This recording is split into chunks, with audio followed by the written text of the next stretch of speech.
ইউসুফ আলাইহিস সালাম বলেছিল না যে আমি বিশ্বস্ত, আমাকে দায়িত্ব দেন? আমি বলতে চাই আমি বিশ্বস্ত, আমাকে দায়িত্ব দেন। সবাই ভিডিওটা মনোযোগ দিয়ে শুনবেন, আমার কিছু গুরুত্বপূর্ণ কথা থাকবে পরে। আমাকে 5 বছর সময় দেন, পুরো দেশের শিক্ষা সিস্টেম চেঞ্জ করে দেবো ইনশাআল্লাহ। প্লে গ্রুপ থেকে প্লে গ্রুপ থেকে নিয়ে মাস্টার্স পর্যন্ত এমন শিক্ষানীতি প্রণয়ন করা সম্ভব যে আমাদের বাচ্চারা একদম প্লে থেকে মাস্টার্স পর্যন্ত বাংলা, ইংরেজি, অঙ্ক এবং জেনারেল সাবজেক্টগুলোর সাথে কোরআন হাদিসের একটা অপূর্ব সমন্বয়ে পড়াশোনা করবে ইনশাআল্লাহ। একা করে দিতে পারবো ইনশাআল্লাহ তাআলা।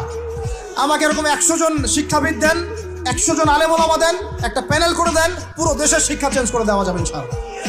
যাদেরকে রেখেছেন এদের মাথায় গোবর আছে, যাদেরকে রেখেছেন এদের মাথায় টাটকা গোবর আছে। বইপত্রগুলোর অবস্থা দেখেছেন? বইপত্রগুলো ঘাটাঘাটি করেছেন? সমকামিতা প্রমোট করছে আমাদের দেশের মধ্যে, ট্রান্সজেন্ডার প্রমোট করছে আমাদের দেশের মধ্যে। সবাই কি শুনলেন এই ভিডিওটাতে? আবু তো আদনান আসলে উনি অনেক একজন শিক্ষিত ও মার্জিত মানুষ। আসলে ওনাকেই আমি মনে করি প্রয়োজন।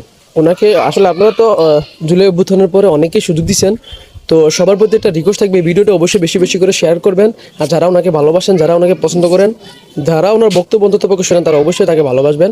আমি সবার পক্ষে সবার কাছে একটা রিকোয়েস্ট বা আবদার করতে চাই যে আসলে ওনাকে দেওয়া হোক, ওনাকে এই সুযোগটা দেওয়া হোক। আমি বিশ্বাস করি উনি এরকম একটা অবস্থানে গেলে বাংলাদেশের শিক্ষা প্রতিষ্ঠান বা শিক্ষা ব্যবস্থা সম্পূর্ণরূপে একটা ভালোভাবে একটা পরিবর্তন আসবে এবং ভালো কিছু হবে ইনশাআল্লাহ।